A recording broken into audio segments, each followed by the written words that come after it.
Online culture has become the new modern day witch trials, and this is what I want to talk about today in regards to what's going on with Taylor Swift and the new necklace and merch that she's released online. Now, however you feel about Taylor Swift is completely up to you. Am I a Swiftie? I'm not. I don't listen to Taylor Swift.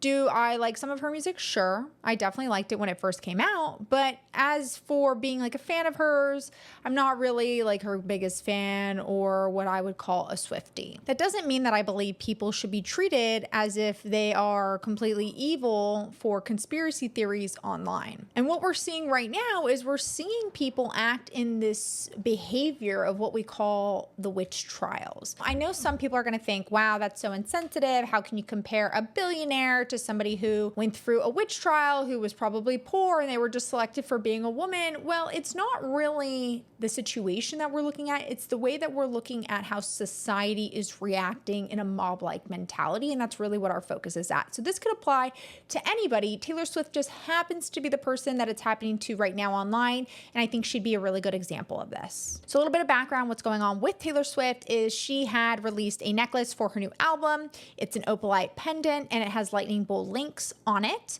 A lot of social media users right now are claiming that it resembles Nazi symbolism like SS bolts or the 88 code. And this is all over Threads. It's all over TikTok. I hope, people that see this, I hope that you're not a part of this. That'd make me really happy if you leave a comment and you're like, I don't even know what you're talking about. It must be bots, because that makes me think that maybe this isn't as widespread as I think it is, which would be great because we don't want it widespread. But it is something that I'm seeing. It's things that I've seen people engaged in. And as somebody who's a part of the Jewish community, it's something that I see people talking about in my Jewish community because they can't really understand why people are having this reaction right now. Apparently, this all started off with a TikTok that went viral, and this backlash started spreading very quickly. I saw it mostly on Threads. That's where I've been getting a lot of my information, but I'm sure it's on TikTok too. Recently, what we've seen with this necklace situation is that people are counting the chain links. They're coming up with the two lightning bolts being put together. I saw someone say that the lightning was spelt wrong. I spell lightning like that. And so that means it makes her a Nazi. I'm Jewish. Am I a Nazi because I spelled lightning wrong? I don't know. Like, it doesn't really make sense to me, but this is what people are saying. And shortly after all of this commotion about the necklace disappeared from the website. Well, come to find out it was sold out, and that's why, because it's a part of a set. People already had the bracelet. And what we're seeing online right now is we're seeing a split in terms of how people are reacting. We're seeing some people who saw it as a careless design choice, and others are calling it intentional or tone deaf. We're now finding out as these necklaces are being delivered, it got taken off the website I think a couple days ago, now that people are finally receiving them, is that it actually has 12 lightning bolts. It doesn't have 8 lightning bolts. The chain links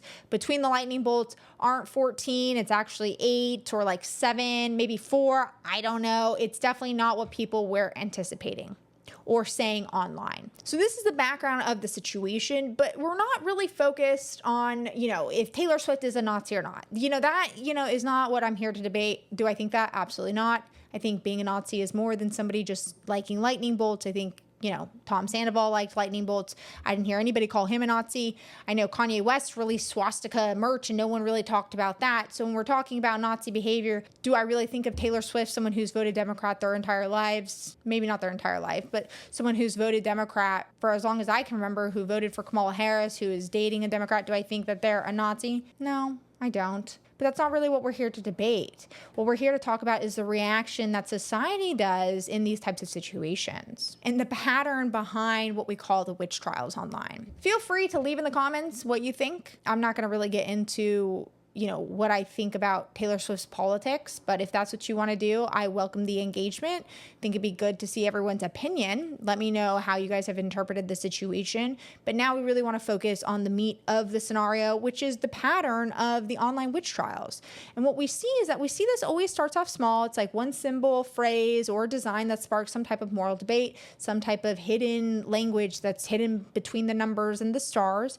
And someone takes this information that they've come across, that they've seen, and they post a viral interpretation that spreads like wildfire online. This creates a lot of outrage online, and this narrative starts to grow and grow and grow. It almost reminds me of like a gossip narrative, some type of wildfire of a gossip train, really, telephone tag almost. And as this narrative starts to spread, more people start making videos about it, and it gets bigger and bigger and bigger. It goes across all platforms, and sometimes the news even reports on these things. During these situations, what we tend to see is we see ambiguity that starts to disappear during this. It's very fast. And we start to lose the nuance in the conversation, and it gets replaced by this moral certainty that if this person did this one thing, then therefore they must be evil, or they must be the thing that I believe them to be because they did this one thing that would solidify it. So all context is removed, which is where the nuance lives, and we can't have solid conversations about this, and it divides the populace. During these types of conversations, the focus really does shift from what happened in the situation, the reality of the situation, to who's guilty and who we should blame for the situation, and the underlying evil that is now associated with this person's reputation. And once this story starts to stick to people's reputation, the facts or context is really not heard by these people who actually believe these narratives. We talked about this in my last live with Hannah Brown, who was on TikTok, who went to Charlie Kirk's memorial, and everyone started to claim that this person was now somebody who's a part of MAGA, even though they are somebody who said they didn't vote MAGA. They just went to the memorial in Colorado. And so this narrative has now been stuck to this person because of the outrage that sparked from the nuance that's not really being discussed in the conversation. And this mirrors the historical witch hunts that we've seen throughout society.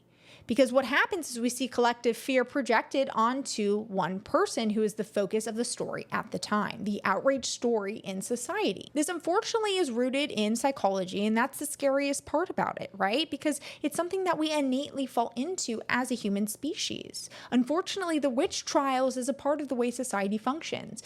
And I think, the legal system and civilized society has really helped us minimize these witch trials, but the witch trials have always existed within the media. We saw this a lot in the 2000s. To be quite honest with you, it reminds me a lot of the 2000s. It reminds me of what happened to Brittney Spears. People jumping to conclusions, claiming all these things about somebody without understanding the context of their situation.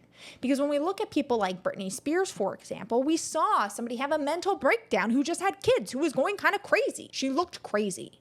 She shaved her head. That's a crazy thing to do. But there was no nuance about the situation that she was in. She was in the spotlight since she was a teen. Her parents were trying to take her money, allegedly. She was having issues with her baby daddy. She's being chased around town by paparazzi. None of these things are normal. They are very, very difficult to deal with. She was going through very traumatic experiences, and she had a mental breakdown. But people treated her as if she was crazy because that's the narrative that's stuck in the witch hunt of Brittney Spears. And now we're seeing this replicated through social media. And that's because this is a part of the way humans, unfortunately, have always worked, especially in a tribalism style society. And the reason that this happens is because we function on a couple of different types of dynamics. We talk about these a lot on my channel. The first thing that I'll mention is the moral signaling. This is really big in the leftist community. It's something that's destroying the leftist community. I'm a liberal. It's pushing everyone away. I'm actively speaking out against this because I care about policy. I want to push policy through. I think the only way to push policy through is to attract voters. And the only way you attract voters is by relating to people. But we live in a world where moral signaling is the new way of social credit. And it's something that's taking over these leftist spaces. And this is unfortunately where we're seeing this narrative come out about Taylor Swift. Moral signaling is calling someone out is now showing that you have these strong values. It's not about actually being a representation of these values. No, of course not. It's about calling someone out and, fighting in the name of justice, but it inherently does the opposite of what we're trying to accomplish. And the way this functions in the mind is that it's telling other people, I see the problem. You don't see the problem, but I see the hidden meaning behind this. So therefore, I'm more morally just than you. I'm one of the good guys. I'm not going to be written in history as wrong. And it's moral signaling in order to feel like you're doing the right thing. And it's become more important than actually doing the right thing. And it's something that our brain wants to do because we want to be seen as somebody who would do the right thing, because that allows us to feel safe in a society that's constantly hunting down people who are doing the wrong thing. It also attacks our social belonging. When you join outrage, you feel like you're a part of something. There's sometimes really good things to be outraged about. There's sometimes places in society where that outrage can actually be a real benefit to creating change. I do believe that. And so this has created this society where joining outrage at all now makes people feel like they're joining something in a morally just way in this community, because it's starting to feel like instead of it being aggression, it's this teamwork-like mentality. And it creates this community that I think we're missing in society. We're missing a lot of community. We're missing nuance. And it's unfortunate. But it's a part of the way that society is now functioning because of how social media has set us up to be. We're very individualistic. We don't really have relationships anymore, except online. And online, there's a lot of moral outrage that you can join to feel like you're a part of something bigger than yourself, which is human, which is relatable. And it makes us feel like we have more in our lives than we really do. I'm somebody who's fallen victim to this. I've joined moral outrage before. I had to reflect. I had to understand, what's the real impact that I'm making? Is this really helping the causes that I'm seeking to help? And I had to reevaluate those things. But boy, did it feel good to be a part of something. Because that's the psychology behind being a human. It's wanting to belong. There's also a lot of emotional payoff in these types of dynamics when we have these witch hunts. I know, of all people, the ADHD community can relate to wanting dopamine, but all humans want dopamine. We all want dopamine. And when there's a lot of emotional outrage, you get dopamine from that. I like to pick fights for fun. I'm not gonna lie. It's fun. It gives me dopamine. I was just doing it on TikTok Live. Why? I don't know. I just need to feel alive. I need some outrage. Be mad at me. Yes. Power, control. Like, that's really where it comes from. So you join in this outrage and you have this outrage and it gives you dopamine. You feel righteous. You feel powerful. You feel like you're in the right, especially when you can create the narrative that somebody else is wrong. It makes you feel morally superior.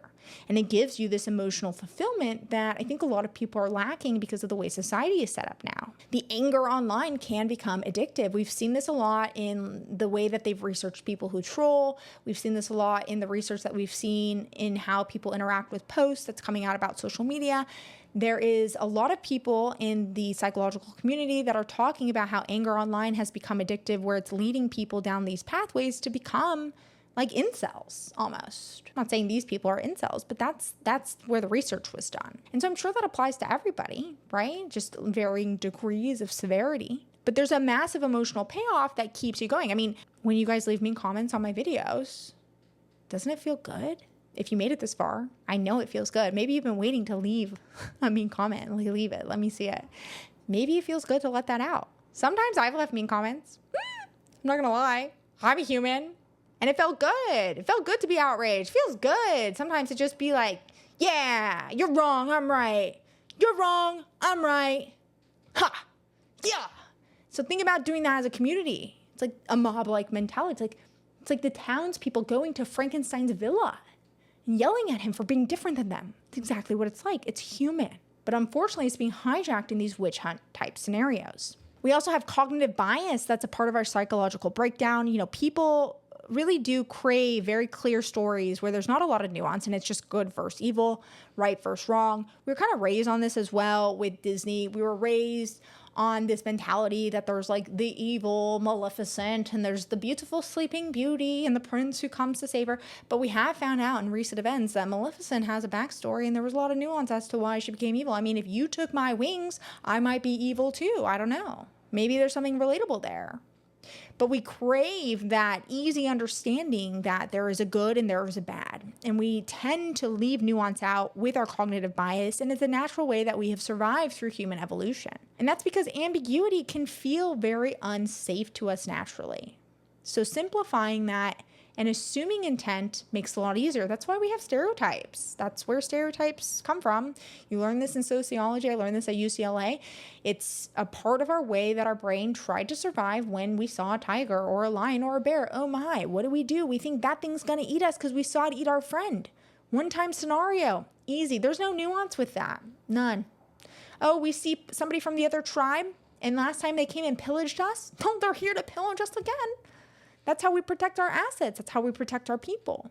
But we've evolved past that. But that doesn't mean that this cognitive bias is no longer in our minds, right? And so this confirmation bias in these situations kicks in. And once people start to believe this, they just start to find evidence that supports this. And before this campaign about Taylor Swift having Nazi dog whistles on her necklace and bracelets and opal lights, there was a lot of conversation about her musical lyrics and people claiming that she's racist.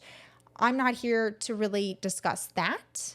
But I am here to discuss is the way that we fall into this cognitive bias. And so before this situation, people were already believing that she was a part of some MAGA agenda because she was talking about wanting to have kids and the whole block, being her kids basically with her husband. And people believe that Travis Kelce is, a MAGA person. And so therefore her wanting to have kids at 35 after creating $1 billion company means that she must be a MAGA trad wife agenda. Doesn't make sense because that's not MAGA trad wife agenda. But that's not the point, especially when Travis Kelce has always been a Democrat. And he kneeled during the football games when everyone was talking about how you shouldn't do that. But that's not the point. The point is the confirmation bias was there because of the situation. And so now people are finding any excuse to claim that she is a Nazi. I've even seen people take her albums and create the swastikas out of the albums, which, you can do that with anything. I saw that when I was traveling in Bali. That's because the swastika actually used to be a very big Buddhist and Hindu symbol. So, at first I was like, oh, the Nazis came here. And then I was like, oh, let me do some research and find out what this means. Oh, okay, so this was appropriated and used by the Nazi regime, and this is actually part of their religious practice, but it doesn't inherently mean that. So you can find these symbols anywhere if you're looking for them. Have you fallen for cognitive bias? I know I have. I've had to constantly check my cognitive bias. There's been many situations where I've had to check my cognitive bias. I feel like this is a very relatable thing. And I feel like it's very important that I remind everyone that's listening that these things are normal things that we fall into. And it's okay if you fell into this. I'm sure I've fallen into this in other situations. But understanding this can help us stop this kind of, witch hunt-like mentality and move into a better way in handling these types of scenarios in the future. Because sometimes I'm sure these scenarios have truth in it. Another part of the psychology behind this witch hunt is the de-individuation that we start to see because of how communities function online. When you're attacking somebody and you're not having to face them, right? We talk about this all the time. Like when I get trolls online, I'm like, if you saw me in real life, you wouldn't be talking to me like this. There's no way you would be talking to me like this. You would call it to me. If you saw me do something, you'd probably be like, hey, what's up? It's very rare someone's like saying what they say online to someone's face. It's never happened to me. Maybe I'm an anomaly. If this has happened to you, let me know your story because I'd love to hear it.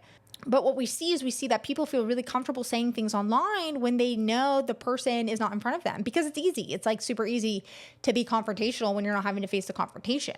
And it lowers our empathy and our accountability for our actions because we're not really faced with the consequences of that situation in real time. If I say something mean to somebody in the real world, I have to face their facial expressions, their reactions. I have to deal with that confrontation in real time. But when I'm not saying it to their face and I'm just talking about it and gossiping, why do I care? It lowers my empathy. It's a very human thing for us to do. And it creates this type of power dynamic that this plays into. All of these things play into this power dynamic. Because there is, unfortunately, in the human behavior, a satisfaction in bringing people down, especially powerful figures, people who are billionaires. It balances this perceived inequality. I've even had people leave comments on my threads like, she's a billionaire. She would sell you for a Frito. I'm like, probably half a Frito. But that doesn't mean I'm going to change me because maybe this person has more power and money and finances than me and wouldn't treat me in the way that I'd like to be treated. But guess what? I don't know this person. They might be a good person. I don't know. I don't know them. It's a parasocial thing. Like all I know is what I see in the news of this person. I've never met this person. But there is this feeling that this person is ultra powerful. So why should we care about their feelings? And it creates this power dynamic where I feel like I have more power because I can bring this person down even though they have more power than me in terms of how society functions. And unfortunately, these things are definitely amplified by technology. And I really like to highlight the psychology behind the things that are amplified with technology on my platform because I think it's really important. And I'm sure many of you can already assume that the algorithm is a big part of this outrage because platforms reward this type of engagement. It's something that I think platforms need to be held accountable for. This outrage drives the engagement. You can make a lot of money off of it. I made money off of going viral about Hannah Brown. I didn't make any viral content about Taylor Swift because honestly, I've been contemplating what I wanted to make over the last 2 months. That's why I haven't really been making videos. Sorry guys, I went on a shopping spree. I got some Hollister. You guys, it's so cute. Look at it. I love it. I love it. So I have been busy shopping and now I'm back. But I could have made money going viral on, TikTok talking about this. Because it's very easy to go viral when there's outrage and when there's this collective outrage online. Because the platforms reward this engagement. The angrier the post, the more it spreads. And the more controversial your take is, the more it spreads as well. So if I'm in leftist spaces and I'm standing up against what the leftists are doing, I go viral. And that's what's been happening because I've mostly been in leftist spaces. And that's because the algorithm I'm on doesn't normally favor that, but it amplifies outrage. We also have echo chambers within this type of algorithmic feed. So people mostly see opinions that match their own. And, when somebody stands up and they have a different opinion, it creates a lot of outrage. But it also makes this dominant narrative feel like the only truth. So people truly believe this is the truth because of this. And that reinforces people doubling down on these conspiracy theories and not seeing the context of the situation or listening from other people in these types of situations. So when people are talking about Taylor Swift and the symbolism behind all of these things and how she's intentional, and that's what a lot of people are talking about, we're seeing this echo chamber really validate this for these people. And people feel like it's truth because those are the takes that they're seeing the most. I have to actively put myself in other echo chambers because I don't want to be blind to the other things in the world. And a big part of that is making sure that you're not in an echo chamber. Technology also creates this viral feedback loop where we see this outrage, engagement, visibility, and then you get more outrage from it, and this cycle feeds itself automatically. I think that's why every single week it seems like there's something new to be outraged about it. It was Hannah Brown before, it was Charlie Kirk before that, now it's Taylor Swift. Next week, maybe it's gonna be me. That would be great PR, but it's not gonna be me because I'm not that controversial, hopefully. But it's a part of the viral feedback loop. This cycle feeds itself. People thrive off of this type of content, and the social media platforms thrive off it as well. Try to scroll YouTube. Everything's about these conspiracy theories. Everything's about gossip. Maybe it's going to be about Love is Blind. I'm surprised I haven't seen more about Love is Blind. Love is Blind is kind of boring this season. But this is a big mechanism of how technology spreads this witch hunt-like mentality. And I think when we look at Taylor Swift, we're seeing, Taylor Swift was talking about the lyrics, the Opalite lyrics. People are talking about there being racist undertones. Maybe there is, maybe there isn't. I don't know. That's not the realm that I'm in. But after that, it led into this MAGA agenda of her having, a bunch of kids, wanted the whole block to look like Travis, her liking, redwood trees and whatnot. And now it's that she's a Nazi with a necklace. Outrage, engagement, visibility, more outrage. 3 cycles of it within one scenario and situation, which is this album release. And this speed is traveling so fast because of the way technology functions. Accusations are traveling way faster than any type of clarifications. Because think how long it's taken me to make this video since this has started. I don't know if other people are making these clarification videos. I don't know if she's even clarified it. I don't know. All I see is the outrage. And that's because outrage is everywhere. Outrage is monetizable. Outrage is the money. And even when proven wrong, this creates stigma because of the speed in which it travels. And it's unfortunate. And that's because it's a part of the outrage economy, which we've created with social media. Because the controversy generates the clicks, the comments, and the revenue. The more views you have, the more money you make. The higher the bills are, the more outrage we need in society. This is a big systemic issue. I don't think it's anyone's necessarily fault. I think social media needs to be held accountable. I think individuals need to hold themselves accountable. I've had to hold myself accountable. I used to make a lot of money doing this. I've seen a lot of people rage bait everywhere. Those people need to be held accountable. Our society needs to make things, affordable enough where we don't have to go online and create outrage in order to pay our bills. There's a lot of things that contribute to this. But it's a part of the outrage economy. And the news is a big contributor of it. I would say the news set the precedence for this to occur. And we just carried that on through these platforms. I almost view these platforms as the 2000s too, because it's like the tabloids of today. And unfortunately, there's no incentive for these platforms to slow it down because they make so much money off of this outrage. It keeps people glued. It keeps people hooked. I've been doom scrolling so much. I've been feeling overwhelmed watching this. It's like, I just can't believe it. I'm like, look, as a Jewish person, I know a Nazi when I see one. A lightning bolt, there's a lot of lightning bolts. I'm not convinced. There's a lot of other things that could imply this. We're not just going to go based off of a necklace. And I don't think Taylor Swift is a Nazi. Let me be very clear. I think she's a liberal. I think she's one of the most famous liberals who's done a lot to get people to vote liberal. But unfortunately, the outrage of this is going to pay a lot of people who need money. Really, what we see is a common thread in these type of witch hunts and why it feels like a witch hunt is because in the past, the witch hunts projected collective fear onto one scapegoat. And today, the village is now online. Celebrities of all different types, whether it's Taylor Swift, Blake Lively, or even Drake, celebrities become the target of collective anxiety. Britney Spears in the past. And people start to channel this moral fear and frustration into outrage at symbols or individuals.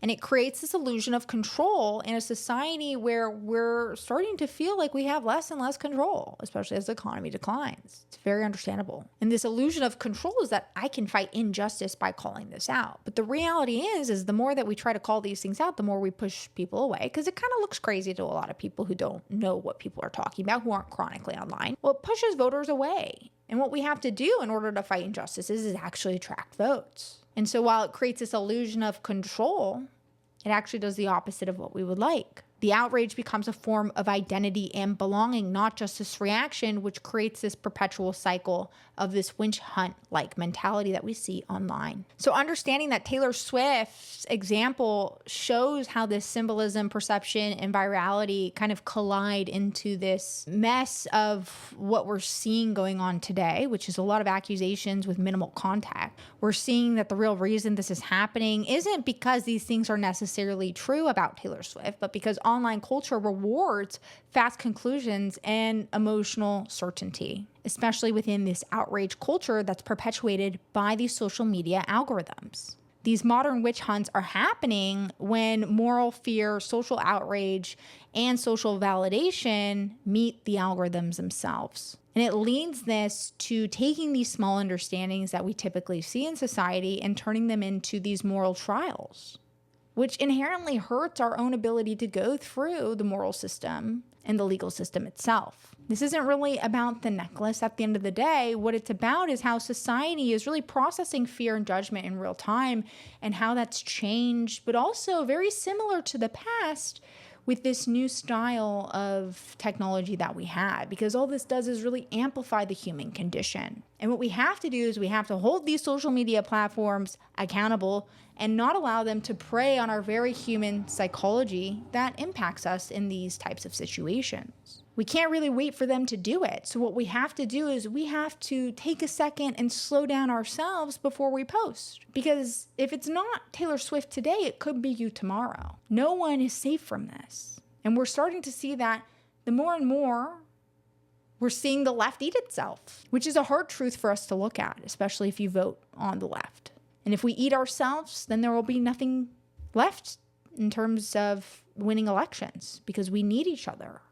We can't always be going at each other. And the only way that we can do that is to really slow down, not jump onto these hate trains, and really think about what we're saying before we post it, and making some sacrifices, maybe having to lose some money. If we want to change society, we have to start with the way that we're interacting with social media, because social media is a representation of society. Let me know what you guys think.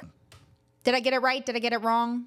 What do you think about Taylor Swift? I've had some really good conversations with people who do believe about these dog whistles with Taylor Swift online. I've had some really good conversations, so I welcome these conversations, even though maybe we have different opinions. I would love to hear what you have to say. And if you like understanding the truth behind the trends, make sure you like, subscribe, and hit that notification bell. I'll see you guys next time.